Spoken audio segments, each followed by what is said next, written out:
И дойде.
I will give a clear social competence signal and kindly ask you to sit down.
Thank you, dear Rumen. Thank you, audience.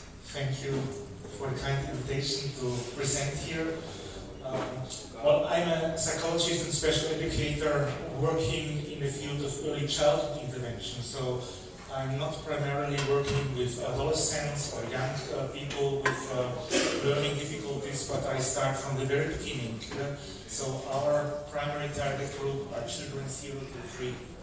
So when I talk about social competence and the importance to foster and promote social competence, my focus is on the very early periods. So when a child is born, when a child is faced with issues and challenges of social competence. And why I wish to talk about this. I came here with Max, a very close friend of mine, and we made a social experiment in Bulgaria.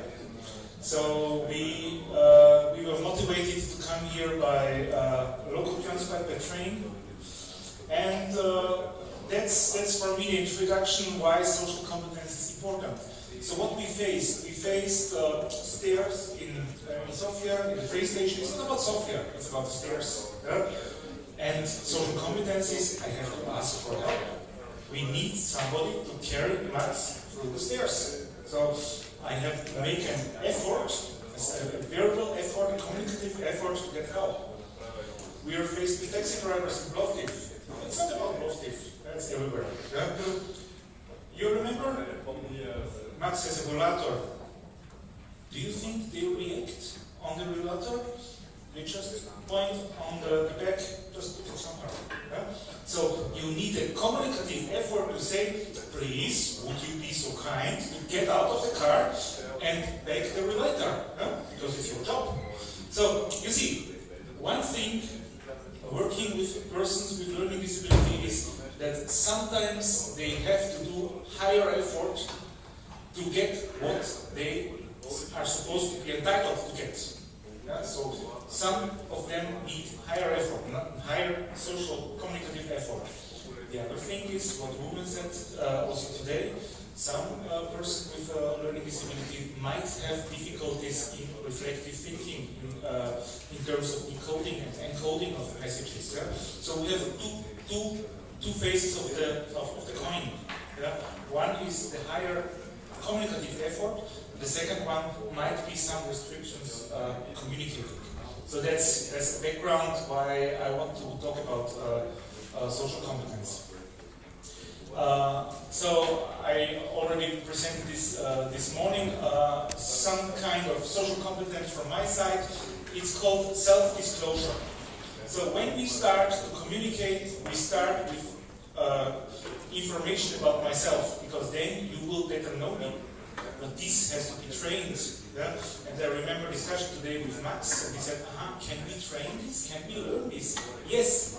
I mean, what you will hear within this half hour here is, yes, we can train this, but there is also a big pattern based on empirical data. So, I'm partly working and living in Austria. I'm a professor for early childhood intervention in Hamburg, and there is a part of me in the Balkans. Yes, Aspira Marko Makedonski. My wife is from Skopje, but I have to confess it is Gastarbeiter Makedonski, what I'm talking. So it's very basic. I know Shopska, I know Kivačinje, but then that's all. Okay. So we heard from Rumen today about positive psychology. Yes, also here it will be stressed. During the last decade, we focus on what persons with disability are able to do. We do not paint a euphemistic picture of disability, but we also have to take into account that there are some strengths, some abilities which we can describe and which we can address. And one of these aspects is resilience. I hope everybody is familiar with this term. Resilience, yes? Yes, no? Dada? Okay, good. The second one is the feeling to belong to somebody. Yeah? And I was talking to Max within the conference, and I asked him, what is for you the most important issue in social competence? Max? Okay.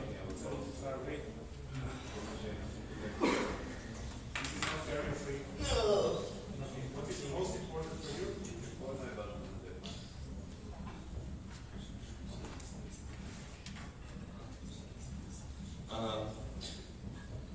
To take it serious. So the most important issue for Max is taken serious. Yeah? So to be a full participative member of a community. I could show you my life, and you can see that that in my school I'm not being taken serious. So there are a lot of events in Max's life where we have examples how he was included, but he was included with his wheelchair. He was in the corner, and this is not about inclusion. And I totally agree with Karel and his words, and Max could tell some stories about that. And what has to be highlighted, and this is findings in the research, that the most fostering, the most supporting surrounding for children with learning disability is the contact with typically developed children. Yeah?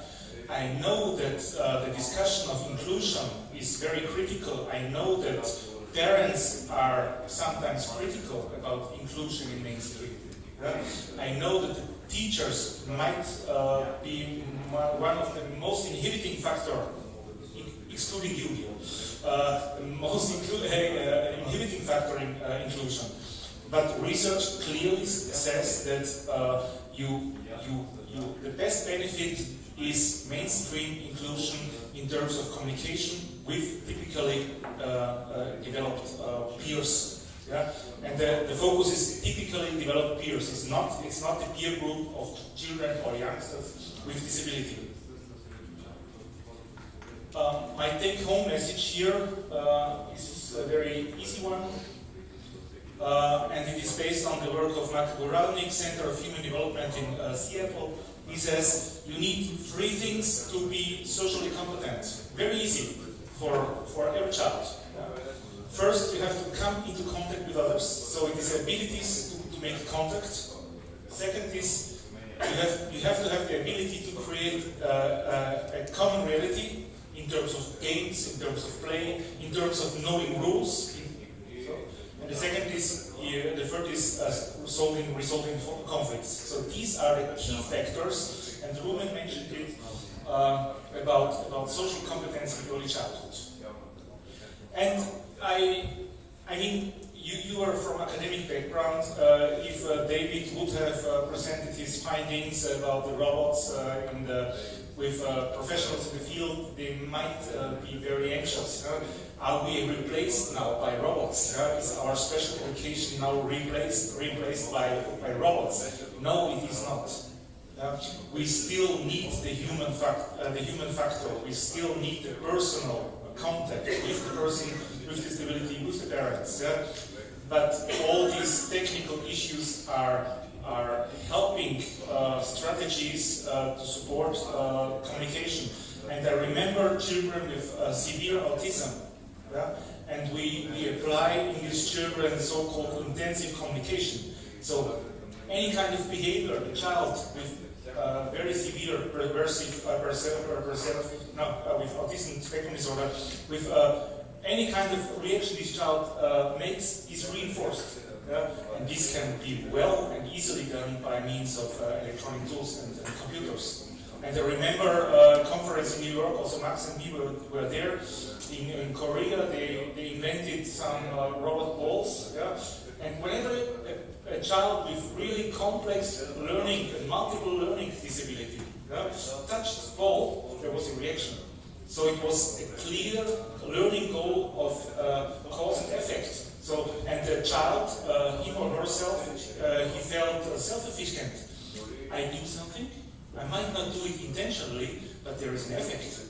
So using ICT, using electronic will be in the future a way which will support our human personal intervention. And we should not just close this door. And there is a lot of also critical literature in Germany saying, okay, do we produce here YouTube and what's else, kids which are only sitting in front of computers? No, we do not. We will use it in our pedagogical approach as parents or as scientists.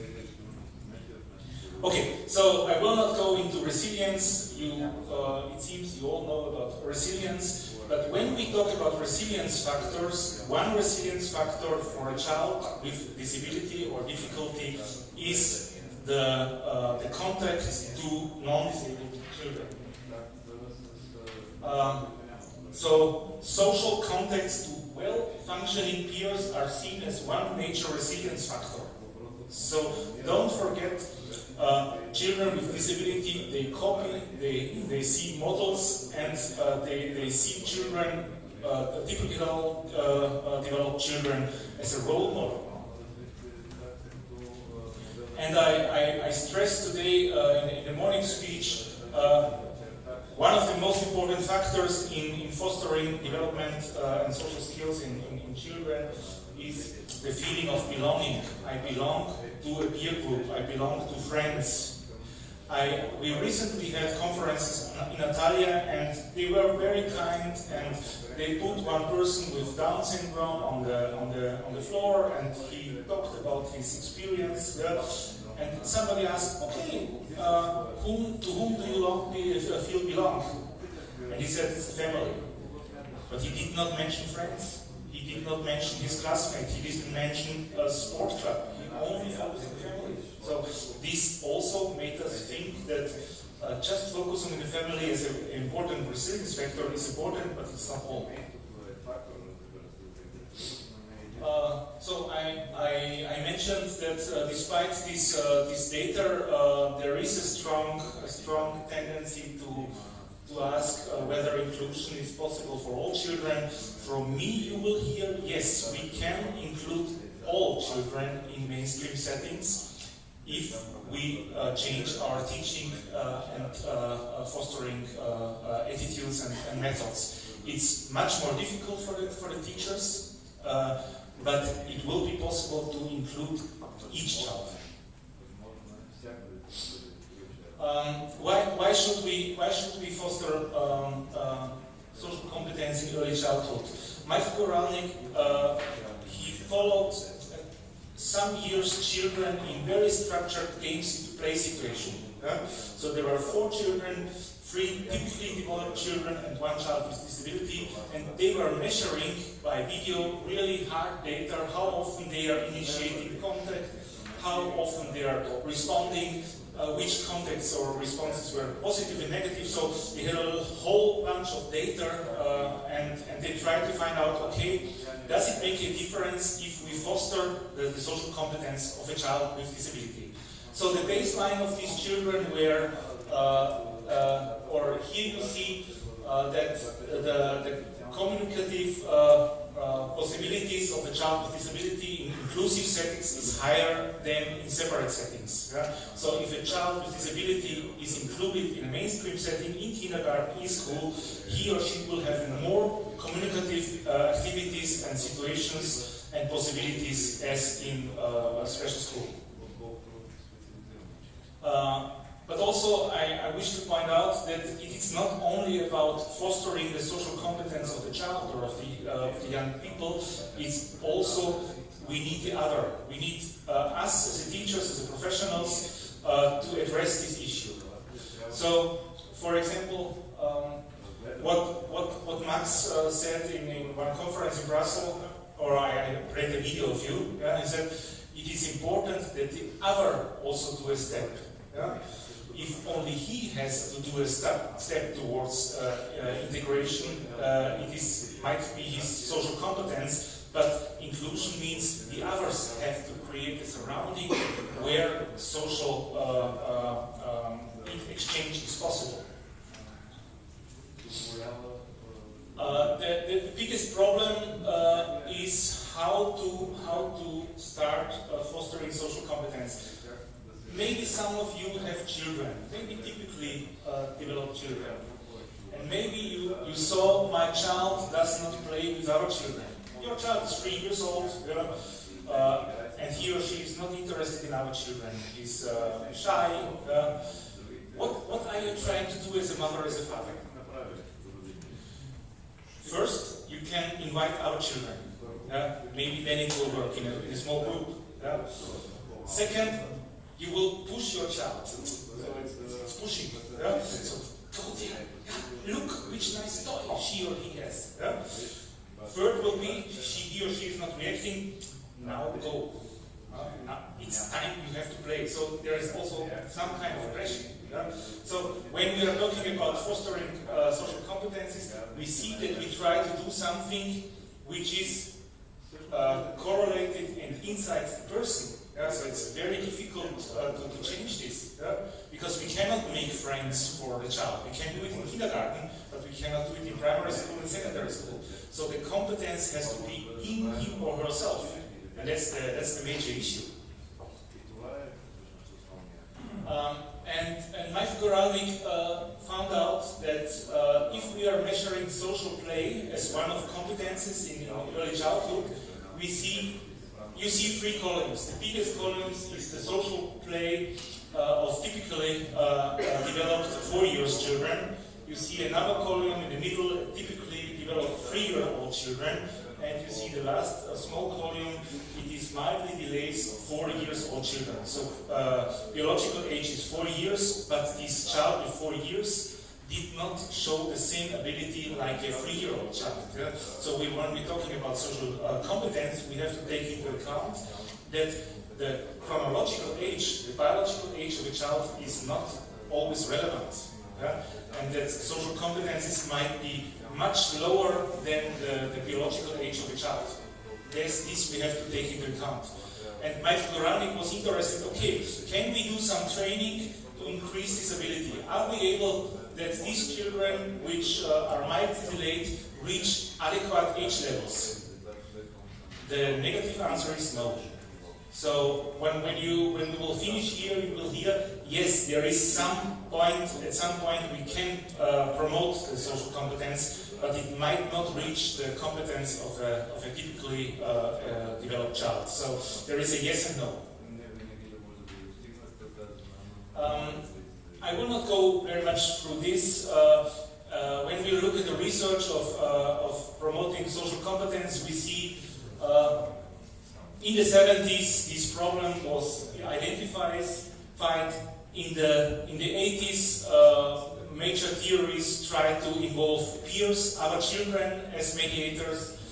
In the 90s, there was more an inclusive perspective and emerging models. And now in the 2000s, we talk about translational models. So it means we have to translate the tasks of social communication into pieces and to make it available for the children. I will talk a little bit about it more and more.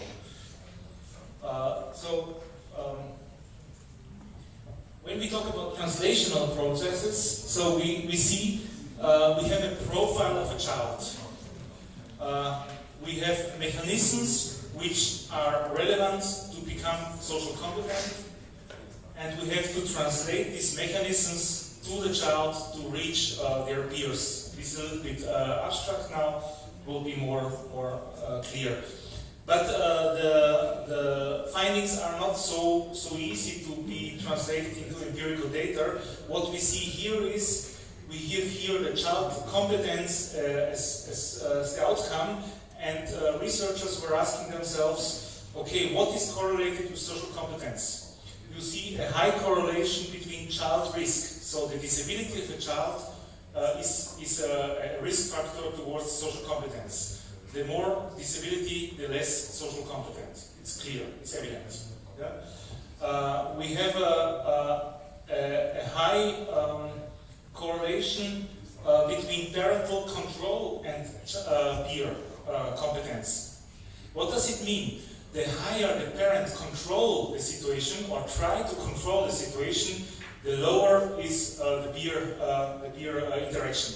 So it does not help if the parents arrange all the playing and game.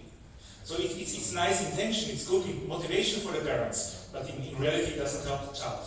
Yeah? So we cannot just, as a parent or as a trainer or a teacher or mentor, put the child and play with him, like a peer. Some do this. We call this professional childhood. Yeah? There are a lot of trainers doing this. So I sit beside the child and we play. Yeah? The other children are playing there. This does not help. Yeah? There is a negative correlation. And we also see a correlation between parental stress and child peer interaction. So the higher the parental stress, the lower the child the social competence. So we have the risk factor from inside the child, we have the stress factor from the parents, and we have the parent arrangement factor. So these are the control factor, which are three really relevant factors whatever we do with children with disability. So we are not able to produce social competence. This has to be in our heads. Also our game cannot produce social competence, but it can foster prerequisites for social competence. Yeah? It can promote pre-skills to become social competent.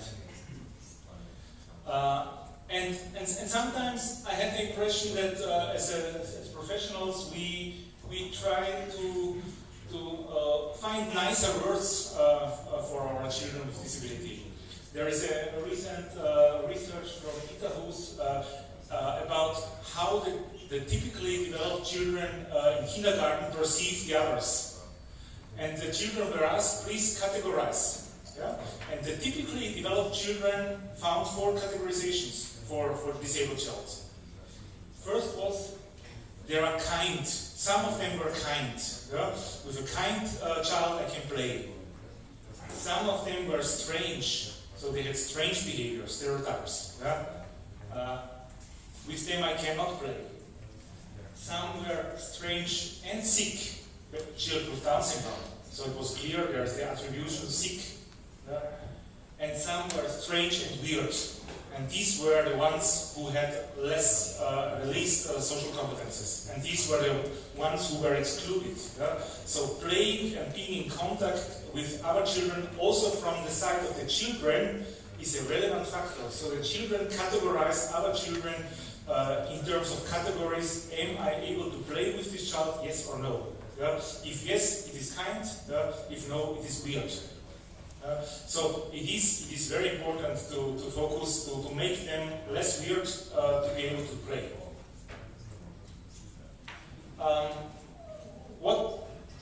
What we see here is how successful is communication of children with disability in two settings. One is with typically developed children. One is with children with communication disorder. Does this work? Yeah. So you see, do you see something?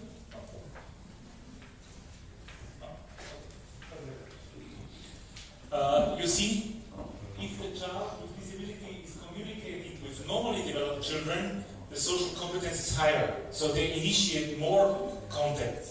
If the child with disability is communicating with children with communication disorder, the communicative competence is less. It's clear.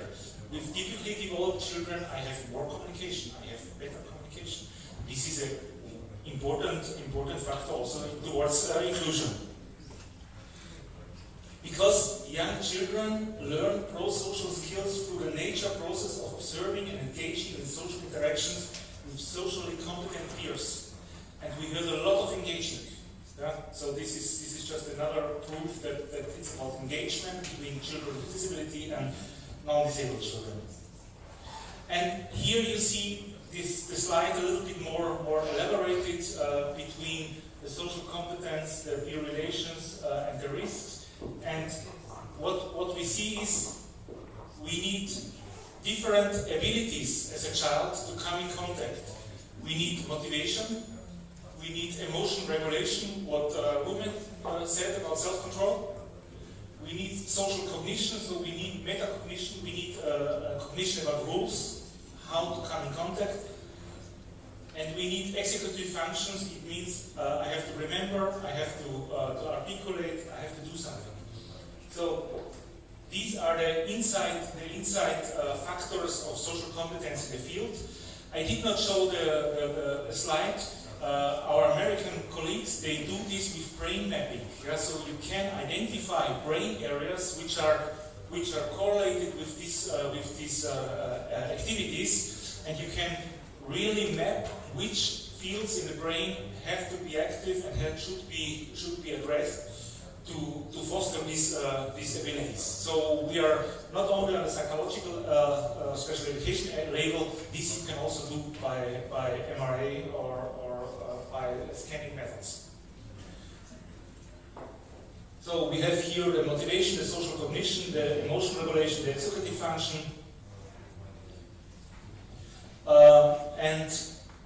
And we see that there is a little hope, but it has to be relative. So this line represents the development of children with communicative or with social competence problems. We have high performers. High performers, they remain high performers. Who is able to communicate and be social competent remains competent. The low performers, yes, they increase their competence, but they do not reach the level of the high performance. So that's what I told you in the very beginning. There is hope, but usually or empirically, reaching levels of high performance of typically developed children or youths, young persons, will not be possible in most cases. And this is another slide showing the results of multiple. So you see here, this is non-responsive to peer positive. Peer positive means I'm a typically developed child and I want to come in contact to you, a child with disability. And over the time, because it's a control group study, over the time the non-responsiveness of the control group increased. So those children who had no training, they increased their non-responsiveness. They became worse. That's what it says. So those who had no training, no social competence training, their non-responsiveness, their retiring was worse. So they withdraw. Yeah? This withdrawal was a little bit reduced by the experimental group. Yeah? So the experimental group, they had less withdrawal. Here, responsive to peer positive proportion. The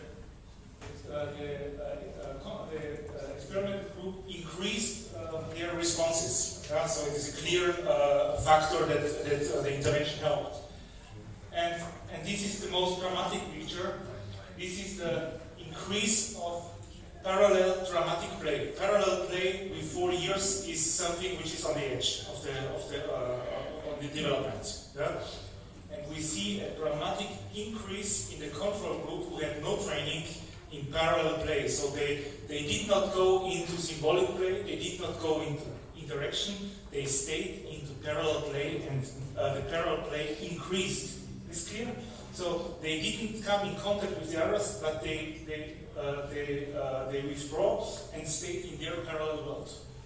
So this data show very clear that the green, which is the experimental group, showed higher responsive behavior to peers. They showed more responses, and they did not increase their parallel play. So the message of this slide is if you do not work with a child at age 4, it will become worse. That's what this slide says. And based on this data, Michael Goralnik created an intervention program where he called it using scripts. Yeah? So you need a mentor. You will start by using a script. Yeah? Like now we are detectives. We watch what the others are doing. So we are focusing on cognitions. We are focusing on observations. We think which kind of rule they have, what they are playing. They are playing with ships. Maybe they are building a harbor or whatsoever. Yeah? Then I will talk to this child. What can we do to play with them? So I will not give the solution. I will not go to the other children, but I will try to initiate cognitive processes in the child that he or she is thinking what I can do to come in contact with them. Okay, it could be an idea to take a trip and join them. And when I'm inside, I have also to think in terms of metacognitions. What are the rules? We are building harbor or whatsoever. So this is the theory and the practical transfer of this social competence program from Seattle, which is focusing on this motivation, cognition, and executive functions. And some of these aspects we integrated, and you heard it before, in our project, in our games. So a lot of exercises in the mobile and the desktop games will focus on cognitions, so that young people with disability know what they have to do. Yeah? That eye contact is important. Yeah? That initiation of communication, I have to come into contact, I have to have rapport to somebody. It's on the level of executive function, so I have to remember what was the rule I was talking with others. Yeah? And it's on the level of motivation, and David, he explained very much that games are able to motivate young children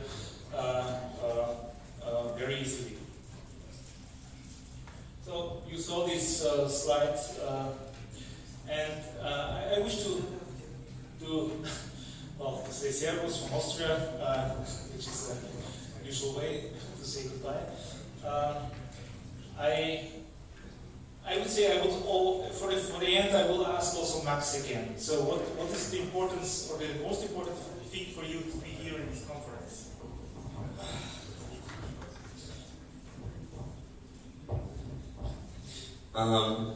I like to be here because this is a wonderful place and I like the project, and thank you, Manfred.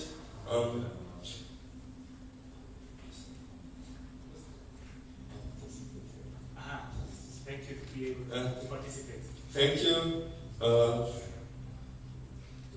to be able to be here. Okay. But being able to be here is an inclusion. It's inclusion. So also the organizers, the auditory, you have to give the possibility and create the room to make this possible. Yeah? And that's what I always tell my students. Inclusion is about creating surroundings, creating a world where diversity is usual and normal. Thank you.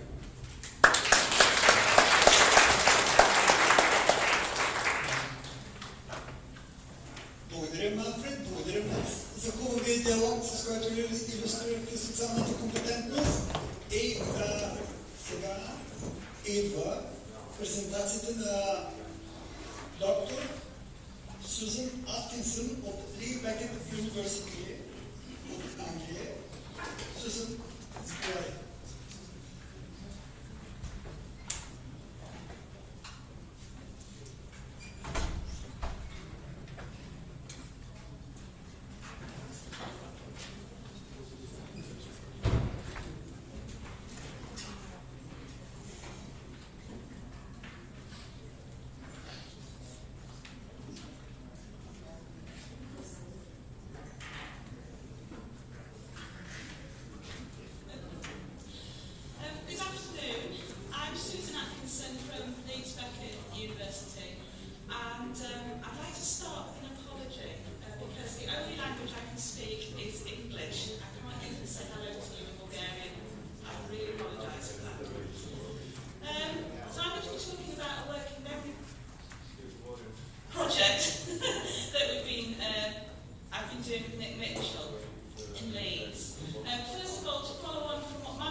So, first of all, what is a child with working difficulties?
understanding what he's read, so his comprehension is not as good as his reading ability.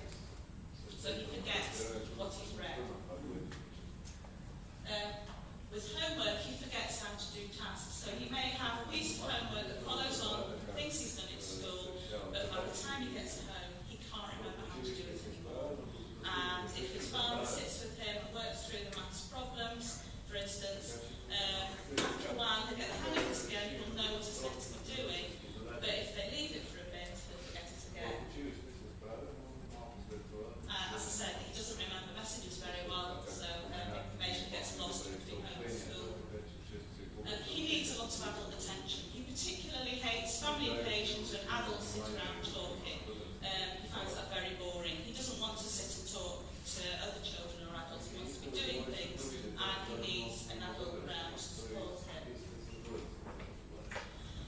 And he needs support to complete tasks. That's not just tasks in school, but tasks at home too. So if he's decided to design a city or to put together his dream football team, he may need help working his way through that. He may forget where he's got to, or who he wanted to put in next, or what he wanted to do, so he may need adult support to do that. So he's quite demanding of adult time, but he is a lovely child for all that. So what is working memory? This is the most useful model of working memory for research into children's development, really. And the important bits are, there are two short-term memory stores in this model. Visual Spatial Sketchpad over on the far side, which stores anything you see, so visual information, pictures, maps, your idea of how to get somewhere using landmarks, things like that. And the phonological loop automatically stores what you hear, so spoken language, and also sounds in the environment of music. The central executive controls both those stores and allocates attention, and is thought to be responsible for inhibiting information that's not useful for a task. And it has access to long-term memory, that's the purple box at the bottom, through the episodic buffer, which helps put information together that comes in different modalities. So, for example, if you're reading text, that's a visual spatial import that goes initially into the visual spatial sketchpad, which is seeing printed material. But you need to convert that into phonological information to access information about what the word is, to recognise the word, and to be able to access all the information about the word meaning so that you can understand what you're reading. And it's the central executive and the episodic buffer that control all that information. So put together that visual information, the information about what the word sounds like, and the information about what it means as well.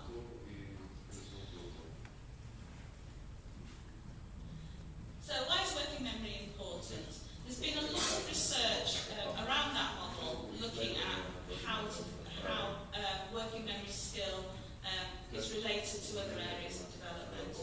So Davicol and Basile found that working memory, particularly the phonological loop, was related to language development and learning vocabulary. So the better your working memory skills, the better your phonological skills, the easier children will find it to learn vocabulary, to learn their first language, but also to learn a second or third or fourth language. It's also involved in maths development. So again, the better your working memory skills, the better you tend to be at maths. It's also involved in reading, as I said, and reading comprehension.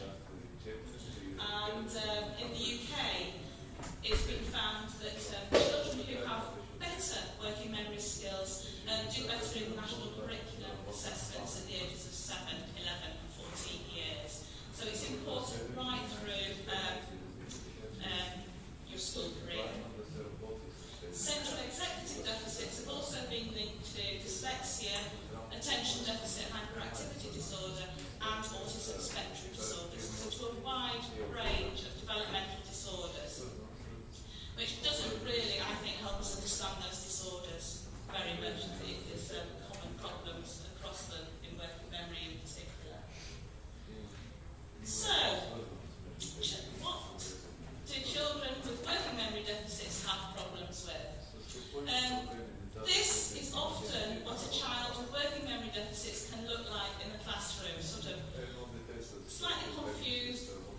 worried because they're always forgetting what they've been told to do.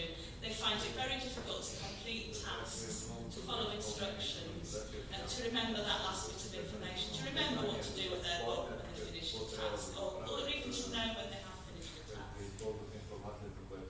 So they tend to underperform academically. They don't do as well at school as you think they should. They have difficulty with many classroom activities, and it's surprising how many classroom activities draw on working memory a lot. So things like copying information off a display like this, keeping your place in a line of text, copying text, working out or remembering your place in sequence, working out what the next word or number in the sequence is, and following instructions. So the more complex instructions are, the harder these children find it to follow them. And teachers are not well informed about working memory. They tend to recognise that these children have problems, but they don't know it. They've not come across the term working memory. They don't know how to assess it. So what they tend to do is label these children as having attentional or behavioural problems. So they try and do something about the attentional or behavioural problems, but it's not actually addressing that underlying working memory problem. Interestingly, the research seems to suggest that children who have working memory difficulties or deficits don't actually have difficulties with social competence. So they are still able to have friendships with their peers and be accepted by their peers. That is not so much of a problem for them. So the working memory evidence suggests that it's central executive difficulties or deficits that are the biggest source of problems for children.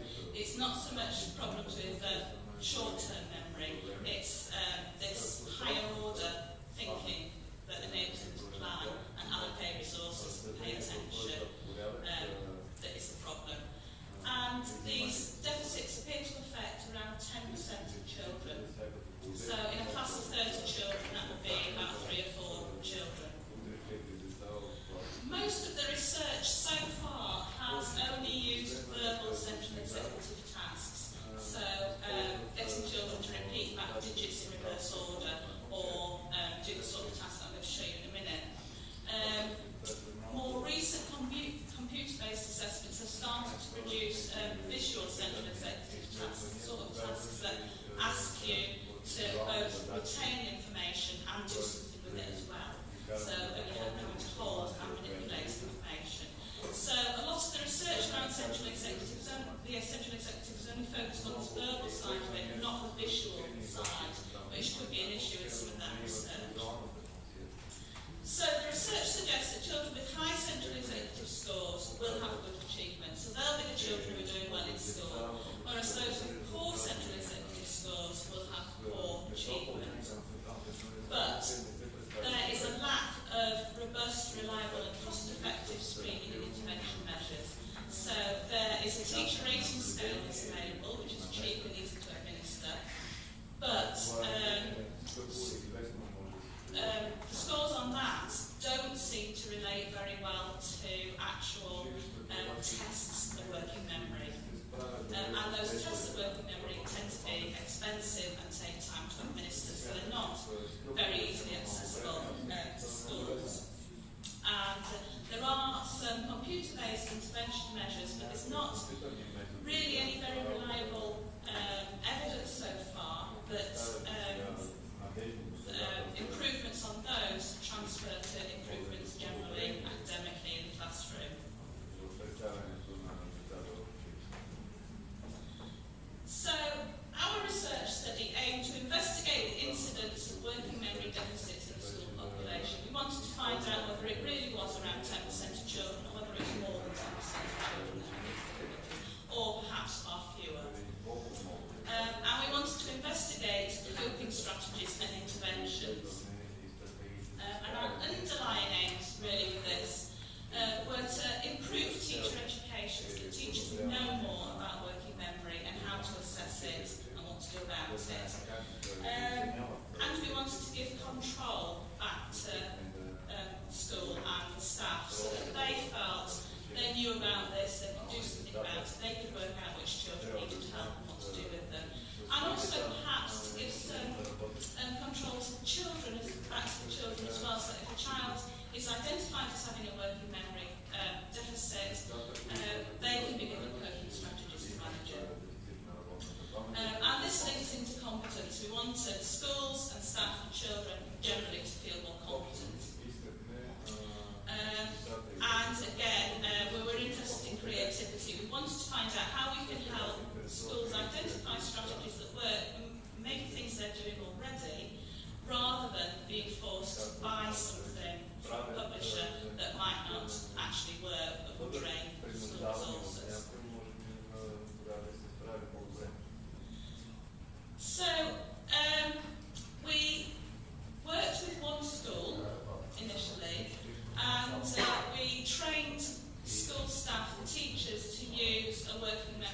correlated working memory assessment, and it's a computer-based measure, which is quite attractive, we found, to children. They prefer that to paper and pencil test. And what the schools did with the children were these 4 working memory tasks. So they did a verbal working memory, verbal central executive task called listening recall, a visual spatial recall task as well for central executive, and then they did a test for visual spatial sketchpad and a test for chronological loop. So they're looking at verbal and visual spatial short-term memory as well. So for verbal short-term memory, there's a digit recall task. So in this, you listen to a series of digits and then repeat them back. So it's quite straightforward. Do you want to have a go at it? Yeah. Great. Right. 8, 3. That's that. Got to repeat it back in the right order. So yeah, 8, 3. That was nice and easy. And you go on making the trials harder by adding more digits. So here's another one for you. 5, 3, 6. 5, 3, 6. That's right. And you can get harder again. 4, 8, 9, 1. 4, 8, 9, 1. Well done, you're all excellent at this. So trials can increase up to 9 numbers, but you wouldn't really expect a child under the age of about 11, a child in primary school, to be getting a whole 9 digits. Visual short-term memory was the same sort of thing, but with a matrix. They saw a grid like this with 16 dots on a 4x4 grid with a red spot in. And they'd see one of these at a time. So they'd see one screen. In a trial of one, they'd see one of these, and then they'd get a blank screen and have to say where the dot was. And then they'd see 2 and have to say where both those dots were in the right order, and so on. So, the verbal central executive task is a listening recall task where children hear sentences.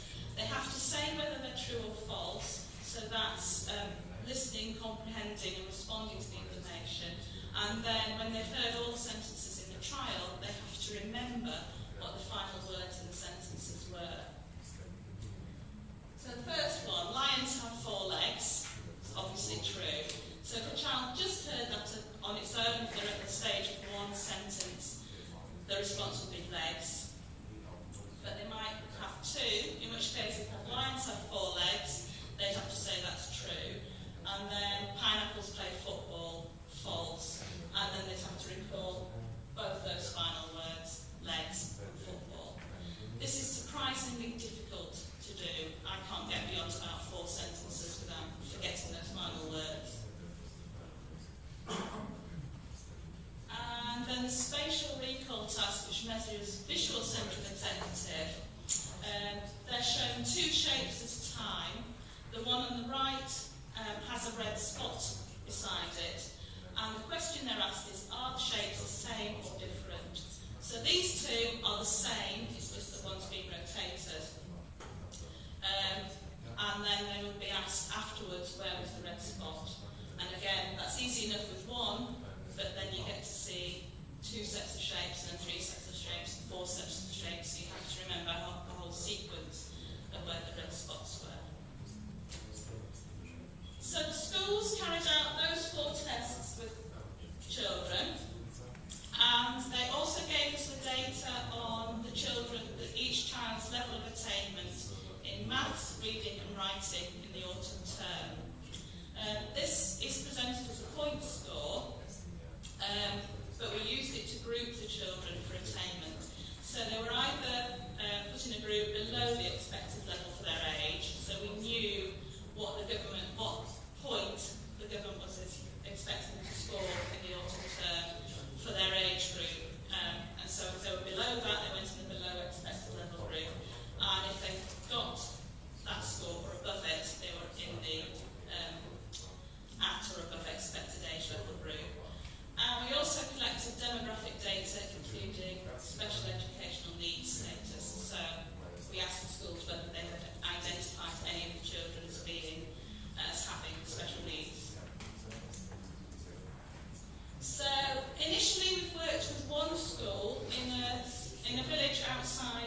well, in West Yorkshire, outside Leeds, in quite a rural area. It's an old coal mining community, but there's no coal mining there now, so there are pockets of very severe deprivation in the village. And this is what it looks like. There are old terraced houses, which were the ones built when the mine was built. Lots of greenfield areas, particularly where the pit was, and then newer houses being built as well. So the children we looked at, we had 30 children in year 2, so they are children aged 6 to 7 years, and 23 children in year 6, so they're 10 to 11 years old. And in both age groups, the school identified 2 children as having special needs. We also took down the number of pupils who received the pupil premium, or who the school received the pupil premium for. This is taken as a measure of deprivation, because it's based on whether those children are eligible for free school meals, and they get free school meals if the family income is below a certain level. So the percentages here, we've got 36.7% of children amongst the 6 to 7 year olds who were eligible for the pupil premium, and 34.78% amongst the 10 to 11 year olds, which is far above the national average. So there are more children in this school who are economically deprived than you would necessarily expect. And in both samples there were 14 males and the rest were female. So what we looked at with the results were the incidence of working memory deficits. So were we finding the percentage that research would suggest had working memory deficits? We also looked at the relationship between working memory scores and academic attainment. And we also looked at the groups, the high and low working memory groups, to see whether all the children in the high group were achieving well, and all the children in the low working memory group were achieving poorly. So first of all, for the incidence of working memory difficulties, you can see for each category there are some children in each year who have working memory difficulties. Apart from in year 2, with the younger children, no children have low verbal short-term memory. But we've got a handful in year 6 is 5 children that for low visual short-term memory, 3 of the younger ones, 5 of the older ones, and then for verbal central executive, 2 of the younger ones, 1 of the older ones, and visual central executive, 2 in year 2 and 3 in year 6. Obviously, some of these children have deficits in more than one area of working memory. So the total with working memory difficulties in year 2 is 6 and 8 in year 6 for the older children. And just looking at central executive deficits, just looking at central executive deficits, there are 4 children in year 2 and 3 in year 6, which gives us an incidence of around 13%. So it's higher than we would have predicted. And we don't know at the moment whether that's because of the particular group of children we've looked at, and whether if we look at other schools we'll get a similar higher level, or whether it's just to do with those particular clusters of children there. Interestingly,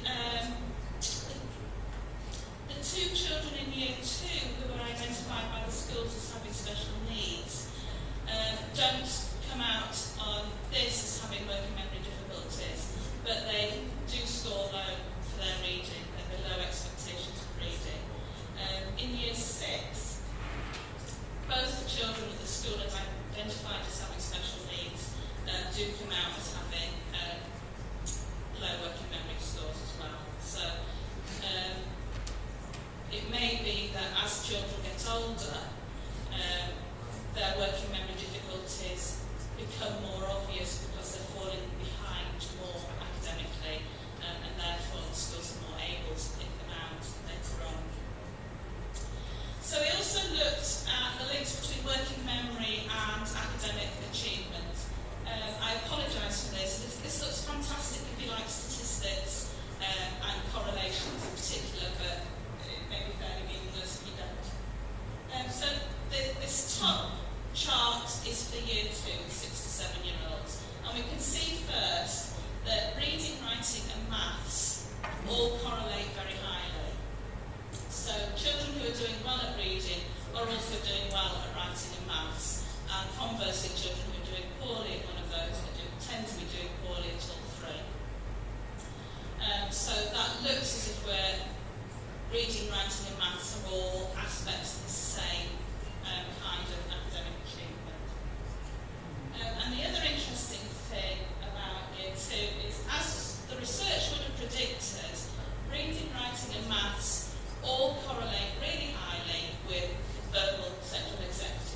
wouldn't have expected at all from the research evidence. And reading, writing and maths all correlate really highly with visual central executive, not with verbal central executive scores. So these are results that we're really keen to explore further because it doesn't fit in with the research evidence that we have. So we don't know whether there's something very different about this group of 6 and 7-year-olds and 10 and 11-year-olds that means that for these particular group they're relying more on the visual central executive scores, or whether there's something about the school curriculum which means that they're coming to depend more on the visual central executive, or that becomes more useful to academic performance in those 4 years. Or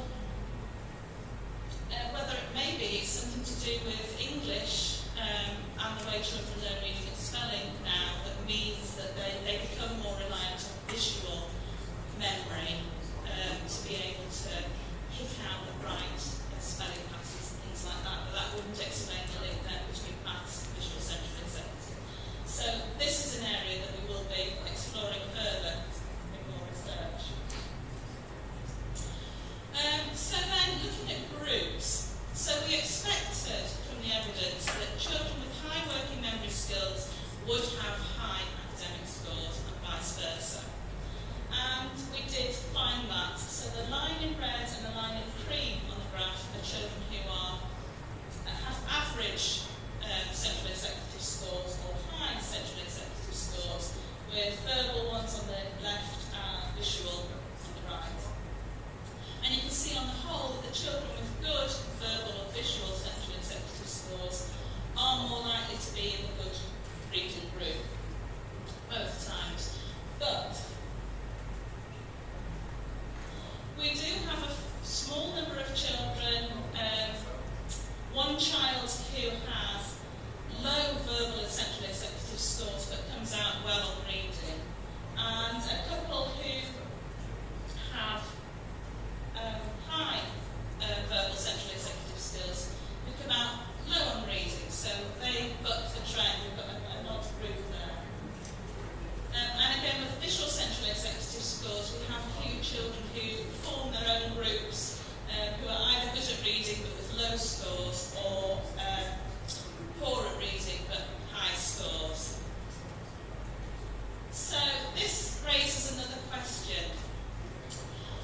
Do the children who have low working memory but are high achievers have some kind of coping strategies that we don't know about, that we're not aware of? Are they self-intervening somehow in their learning and supporting themselves? So what we want to find out is, can we identify their strategies and apply them to the poor achievers? Can we teach the poor achievers to use those strategies to boost their performance?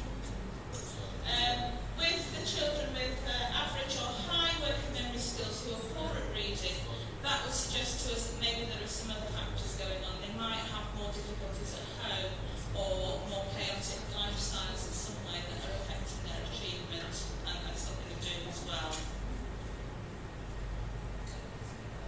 Okay. So we've also started looking at strategies to support working memory, but this phase of the research is still at an early stage. We've now got 2 schools involved in the project. So in the first school, whose data we have so far that I've talked about, there's very little knowledge of working memory, or there wasn't until we started talking to them.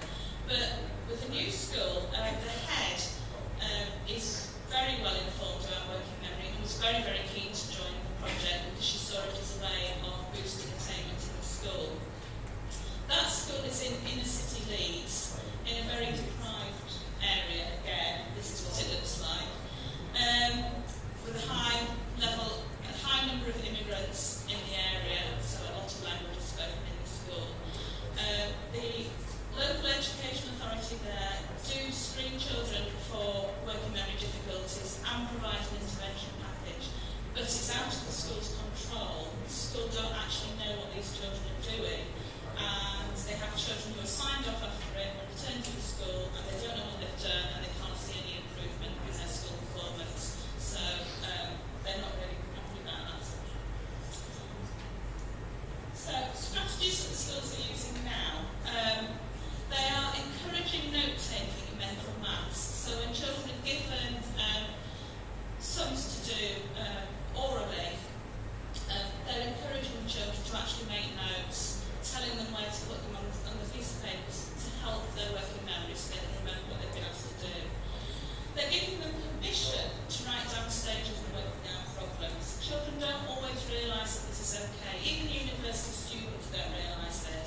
the students to persuade them to write an essay plan in an exam, so I can see that they've planned it. But they don't like doing that. I think that's a sign of failure for some reason. And schools are beginning to give children picture cues, so a series of pictures to support routines and instructions. So they've got a visual reminder of what they need to do in a task before it's completed, or what they need to do before they go out to play, or what happens at the end of the school day. So future work then is to carry out interviews in schools and training so that staff can begin to audit their classrooms to see what they're doing to support working memory already and what kind of approaches they're using. To work with children to see if we can identify what coping strategies they're using, and perhaps to talk to parents as well. We're going to collect further data from the second school that's coming to the project, and we want to encourage and enable creativity and competence in children's coping strategies. So any questions or suggestions over the rest of the conference would be very, very welcome.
self-esteem, and interindividual dimension.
context or mental age.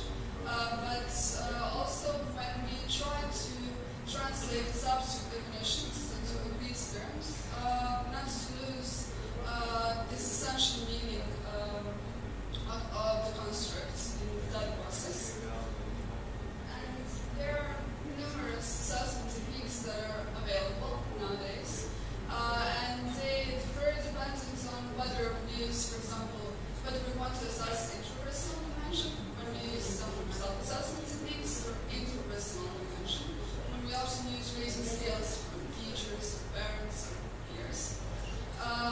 Also, when we use this kind of assessment for diagnostic use, we want to establish whether in the classroom we have some child which needs to develop this kind of competences. We can use, for example, sociometric